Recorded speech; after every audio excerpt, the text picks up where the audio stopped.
2 злата, 3 сребра и 3 бронзи е билансот за македонските борачи од Балканското првенство за деца и кадети.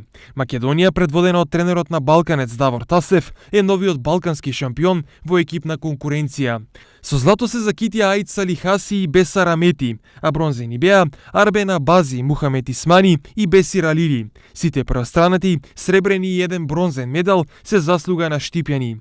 Од 4 наши борачи, тројца се закитија со медали. Во категорија до 38 килограми, Стефан Штериов го освои среброто, исто како и Филип Тасев во категорија до 50 килограми, додека Ненад Панов до 42 килограми заврши бронзен. Дарио Димитров до 47 килограми го зазеде високото 5-то место. Во екипна конкуренција се будуваат сите постигнувања на македонските репрезентативци. Македонија го освои првото место со 77 бодови пред Романија со 76, а трета е Бугарија со 64. Во недела ќе се одржат и борби во екипна конкуренција, каде очекуваме нашите борачи повторно да не израдуваат со нов успех.